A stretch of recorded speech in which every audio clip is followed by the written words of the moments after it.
राजनीतिक में कुछ लोग भाषण से आते हैं, शासन में बैठा हूं, मुझे मालूम है इस प्रकार कुछ संघर्ष से और कुछ गूगल शीट्स और डेटा एनालिटिक्स से।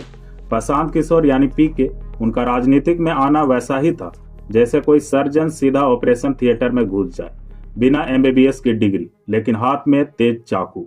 पेशे से पब्लिक हेल्थ एक्सपर्ट, काम किया यूएनए में, फिर भारत लौटे और 2011 में शुरू किया सिटीजन्स फॉर अकाउंटेबल गवर्नेंस यानी केग।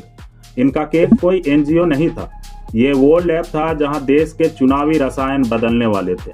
2014 में नरेंद्र मोदी की जीत से प्रशांत किशोर ने पहली बार साबित किया कि चुनाव जीतने के लिए बड़ी बड़ी रैलियों से ज्यादा असरदार होती है छोटी छोटी रणनीतियां।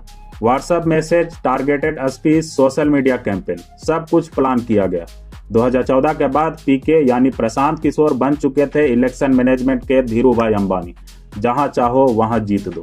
2015 में नीतीश कुमार के साथ मिलकर बीजेपी को हराकर महागठबंधन को सत्ता में लाए और यहीं से प्रशांत किशोर ने दिखा दिया कि वो किसी एक विचारधारा से नहीं, सिर्फ जीत से जुड़े हैं। प्रशांत किशोर के लिए चुनाव कोई मिशन नहीं, बल्कि वो प्रोजेक्ट होता है जिसमें क्लाइंट बदलते रहते हैं। लेकिन 2019 और 2020 के बाद प्रशांत किशोर को लगने लगा कि अब दूसरों को जीत दिलाना नहीं, बल्कि खुद राजनीति करनी है। प्रशांत किशोर ने एक इंटरव्यू में कहा था, बिहार को अगर कोई बदल सकता है तो वो बाहर से नहीं, भीतर से होगा। जब प्रशांत किशोर ने ऐलान किया कि अब मैं किसी राजनीतिक पार्टी का हिस्सा नहीं बल्कि एक आंदोलन शुरू करूंगा, तो लोगों ने हंसकर कहा और एक आप आ गया।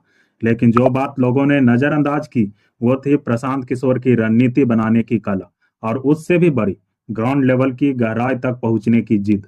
2 अक्टूबर 2022 गांधी जयंती के दिन प्रशांत किशोर ने पद यात्रा की शुरुआत की, गांधी की राह से बिहार की राजनीतिक बदलने का सपना लेकर। प्रशांत किशोर ने ना कोई हेलीकॉप्टर रैली की, ना कोई मीडिया इवेंट, बस चप्पल पहनी, बैग उठाया और गांव गांव गली गली घूमने निकल पड़े। प्रशांत किशोर की अब तक की पद यात्रा देखिए, 4000 प्लस गांव, 20,000 प्लस किलोमीटर की पद यात्रा, 3 लाख से ज्यादा लोगों के साथ सीधा संवाद, 8,000 से अधिक वॉलेंटियर तैयार। यानी ये कोई भावनात्मक यात्रा नहीं थी, ये था डेटा, डायरेक्ट इंटरेक्शन और डीप रिसर्च का मिशन। जनता से पूछा गया, आपके गांव में सबसे बड़ी समस्या क्या है, आपको नेता कब आखिरी बार देखने आया था, और यही जवाब से बना जन स्वराज का प्लान। जन स्वराज का दावा है, हम ना तो परंपरागत राजनीतिक के जैसे हैं और ना ही एनजीओ की तरह चंदा मांगने वाले। हम एक पॉलिटिकल स्टार्टअप है जिसका आईपीओ 2025 में खुलेगा। जन स्वराज मॉडल के 3 मूल बातें हैं। पार्टिसिपेटरी गवर्नेंस यानी हर पंचायत से जनता की भागीदारी तय करना। इशू बेस्ड कैंपेनिंग यानी जाति नहीं बेरोजगारी पर बात, धर्म नहीं स्वास्थ्य और शिक्षा पर चुनाव। No ticket sale, no dynasty यानी टिकट वही पाएगा जो गांव से सिफारिश लेकर आएगा, ना कोई भतीजा ना कोई बाहुबली। जन स्वराज बिहार की राजनीतिक में वो एक्सपेरिमेंट है जो दिल्ली यूनिवर्सिटी के थ्योरी क्लास से निकलकर बिहार की धूल भरी गली में रियलिटी टेस्ट दे रहा है।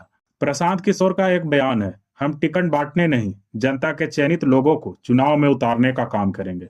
नेता जनता चुनेगी, पार्टी बस समर्थन देगी। यह बात तो सुनने में अच्छी है, लेकिन बिहार की राजनीति में चाचा का बेटा ही उम्मीदवार बनता है, ना कि गांव के बैठक से निकला युवक। क्या प्रशांत किशोर इस वंशवाद वाले सिस्टम को छिपा पाएंगे? जन स्वराज कोई आम राजनीतिक दल नहीं है, वह एक कोशिश है राजनीति को लोगों के पास वापस लाने की। लेकिन अभी तक ये सिर्फ एक यात्रा है, मंजिल नहीं। और 2025 में यह तय होगा, बिहार को जन स्वराज चाहिए या जाति का ही ताज चाहिए। बिहार की राजनीतिक में अगर विकास एक सपना है तो जाति एक धर्म है। यहाँ वोटर नेता का एजेंडा नहीं देखता, उसका उपनाम देखता। 1950 से आज तक बिहार की राजनीति 3C पर टिकी हुई है। कास्ट, क्राइम, केस, जात पात का समीकरण इतना मजबूत है कि आज भी बिहार में कोई ब्राह्मण, राजपूत, यादव, पासवान, मुस्लिम, कोयरी और कुर्मी उम्मीदवार अपने वोट बैंक के बिना सोच भी नहीं सकता चुनाव लड़ने की। जब प्रशांत किशोर कहते हैं हम जाति की नहीं मुद्दे की राजनीति करेंगे, तो सुनने में अच्छा लगता है।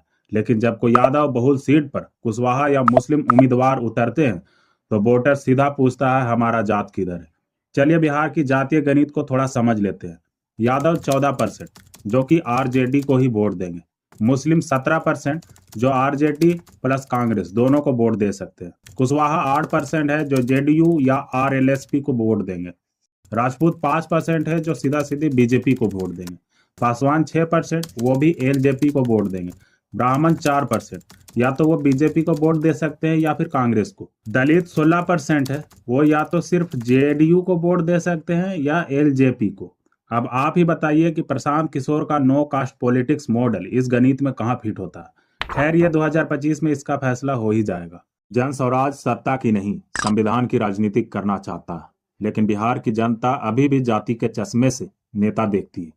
तो क्या प्रशांत किशोर बिहार के एनडीए को बदल पाएंगे, या ये भी एक सुंदर सपना बनकर टूट जाएगा।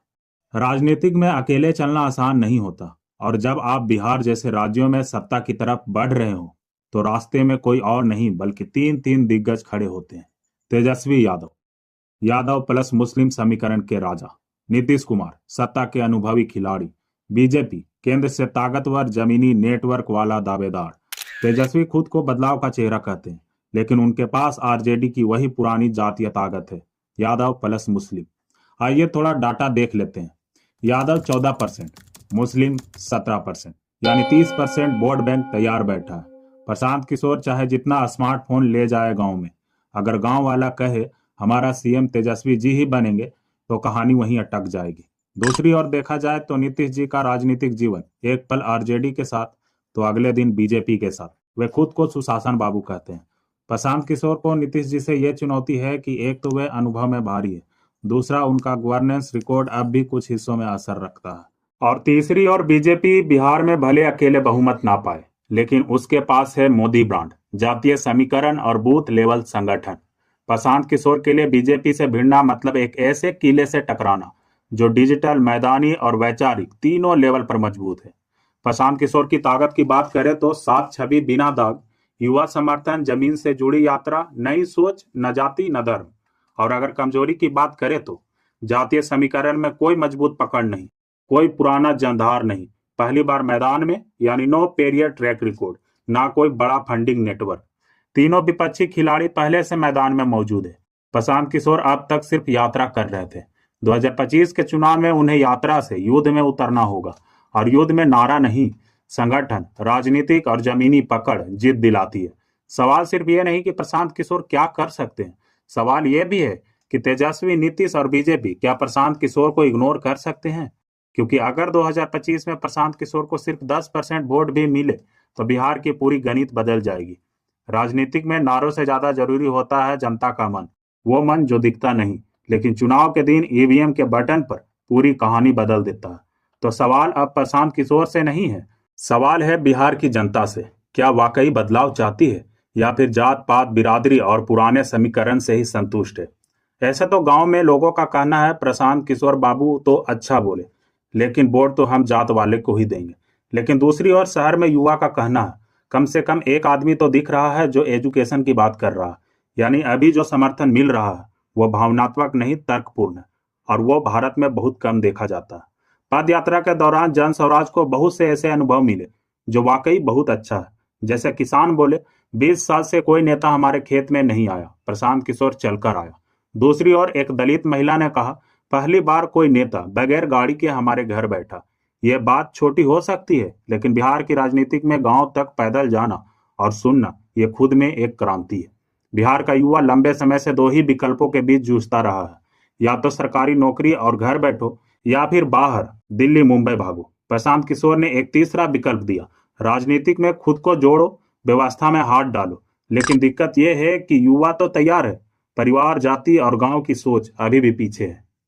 लेकिन फिर भी बिहार में चुनाव जीतने के लिए लाउड स्पीकर से ज्यादा लाउड जाति बोलती है, और जन स्वराज अभी उस भाषा को सिर्फ समझने की कोशिश कर रहा है। जन स्वराज जमीन पर पहुंचा है, दिलों तक भी पहुंच रहा है, लेकिन क्या ये सुनवाई ईवीएम में वोट की गूंज बन पाएगी, या फिर प्रशांत किशोर की यात्रा इतिहास में एक अच्छे प्रयास की तरह याद की जाएगी। 2025 का चुनाव कोई आम चुनाव नहीं होगा, यह तीन दुनिया की टक्कर होगी। एक तरफ होंगे तेजस्वी, जातीय समीकरण और परंपरागत वोट बैंक के साथ। दूसरी तरफ नीतीश, अनुभव, जड़गोड़ और सरकारी मशीनरी के साथ। तीसरी तरफ बीजेपी, मोदी नाम, संगठित कैडर और फंडिंग पावर के साथ। और फिर होंगे प्रशांत किशोर, पैदल चले, पसीना बहाए और बोले जनता से ही सरकार बनेगी। जन स्वराज की राजनीति का सपना बड़ा है, लेकिन बिहार की हकीकत उससे भी बड़ी। यह जनता अक्सर परिवर्तन का नारा तो देती है, लेकिन मतदान वाले दिन परंपरा को ही वोट करती है। बिहार की राजनीति का इतिहास कहता है, यहाँ बातों से ज्यादा बिरादरी चलती है और काम से ज्यादा नाम। प्रशांत किशोर के पास नाम है, लेकिन क्या जात पात से परे जाकर वोट खींच पाएंगे? 2025 के चुनाव में 3 संभावनाएं हो सकती है। पहला, अगर जन स्वराज को 5 से 10% तक वोट मिलता है तो बदलाव की शुरुआत होगी। सरकार तो नहीं बनेगी, लेकिन रीजनल दलों को नुकसान होगा। दूसरा, अगर 15 से 20% तक वोट मिलता है तो जन स्वराज विपक्ष की असली चुनौती बन सकता है और अगला चुनाव और भी गंभीर होगा। तीसरा, अगर 25% प्लस वोट और सीटें मिलती है तो सत्ता में आने का रास्ता खुल जाएगा और बिहार की राजनीति में पहली बार एक विचार आधारित आंदोलन सत्ता में आएगी, जो एक बहुत अच्छी बात है।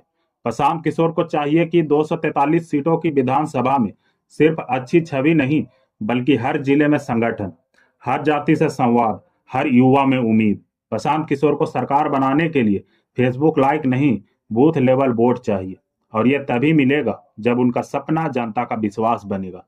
तो आखिरी सवाल यही है कि क्या जन स्वराज बना पाएगी बिहार में सरकार?